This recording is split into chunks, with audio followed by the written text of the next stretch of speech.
Hey, it's Eric G. Around the House is sponsored by Baldwin Hardware. For 75 years, Baldwin Hardware has been known for its first-class quality and craftsmanship in door and cabinetry hardware. As an alumnus of the Baldwin Hardware Design Council, I can say I have seen the details and quality from design to the finished product. If you're looking for a new style and old-world craftsmanship, I can tell you there is only one Baldwin Hardware. Check out what would look great in your home at baldwinhardware.com.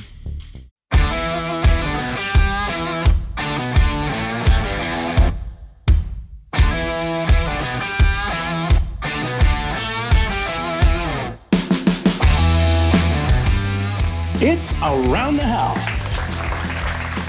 When it comes to remodeling and renovating your home, there is a lot to know, but we've got you covered.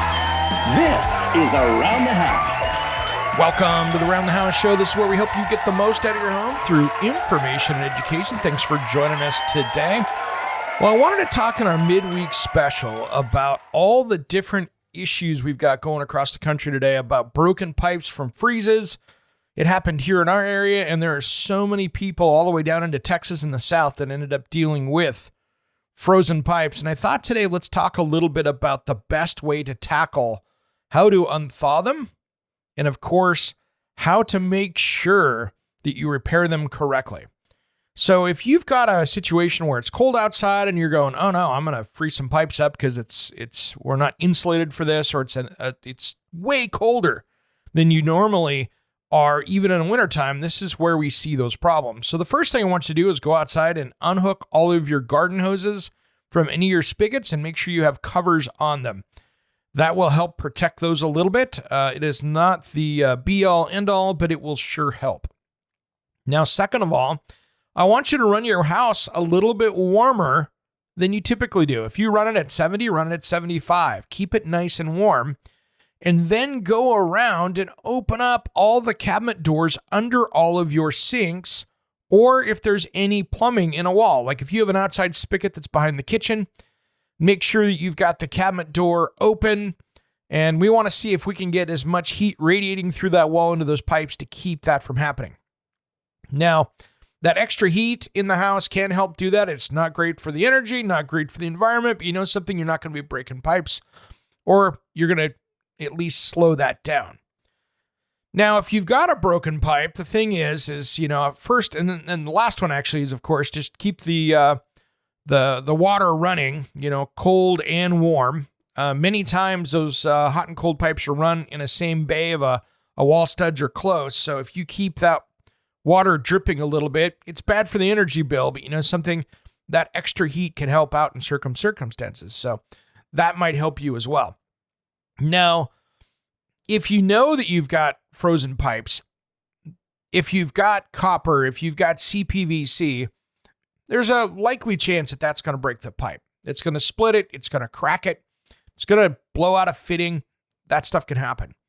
And of course, you won't notice that leak because it's frozen, right? So it's not going to be leaking.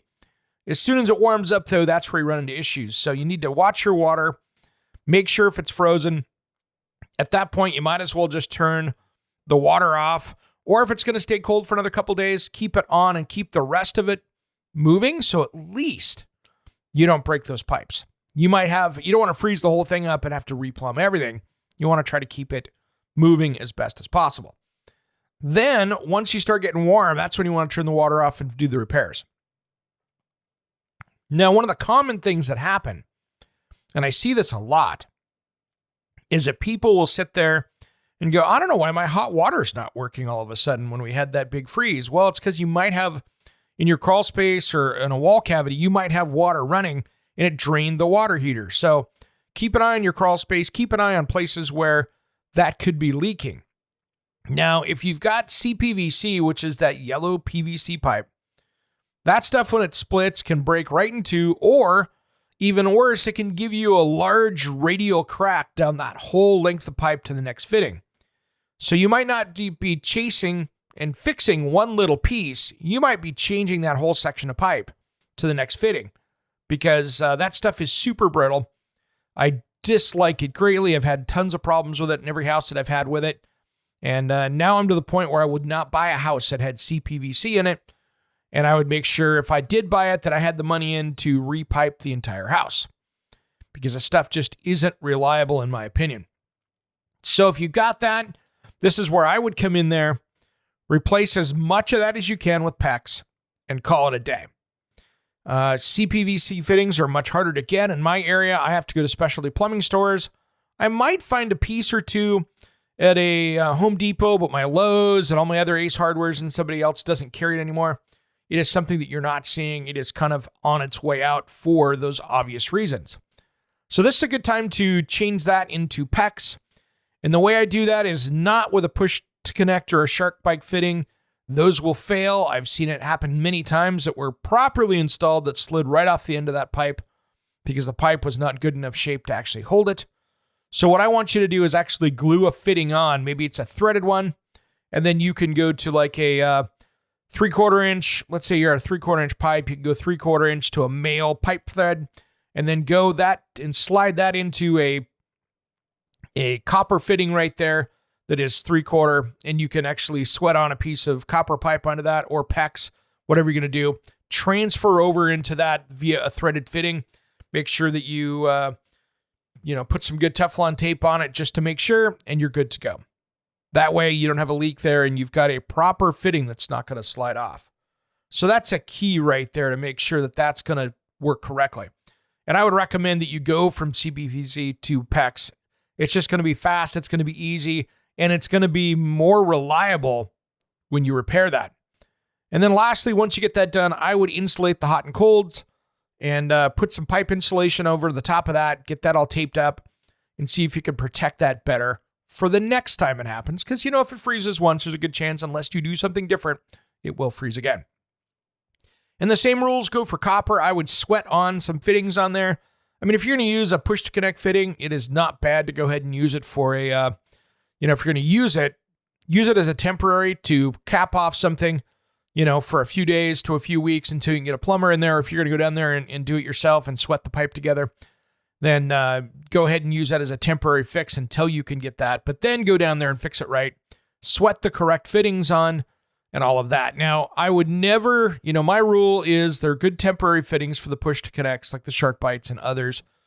There are ones that are out there that are much more reliable. We're not going to get into that today because I don't want to get too far into the weeds, but you should not be using those in any wall cavity or any place that it's hidden.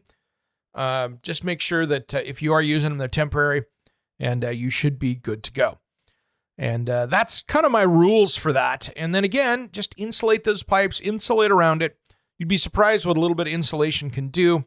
And if you're in one of those houses like in Texas and places down south where they ran, pipes up into the ceiling joists, it might be better to pull some of that insulation away from the living space to the pipe and run it over the top and get that closer to the living area, or put some more extra insulation over the top of that to make sure that you're keeping that heat in there, and just keep that nicely tucked into a blanket, and you should be good to go.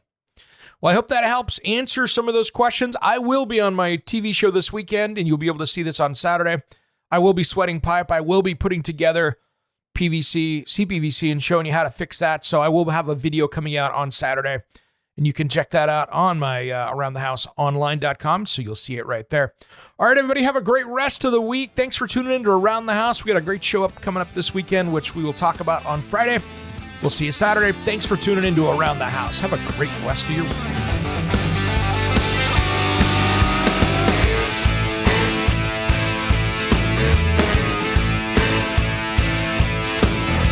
Somewhere unseen and undiscovered, anywhere beyond the mean. Life is a love song, let's be lovers. We're all over the radio. Take my hand, I know where to go. All over the radio with you. Hey, it's Eric G. from Around the House. Are you planning a decking or siding project this year? If you are, you've got to check out my friends at Millboard. Millboard is a completely different kind of composite decking and cladding that enhances outdoor spaces with enduring distinction. Hand-molded from the finest oak, It realistically mimics the natural grain and color of premium hardwood. If you're looking for something that doesn't look like plastic and instead real wood, check out millboard.com. Make sure and check out that interview we did just a few weeks back. That's millboard.com.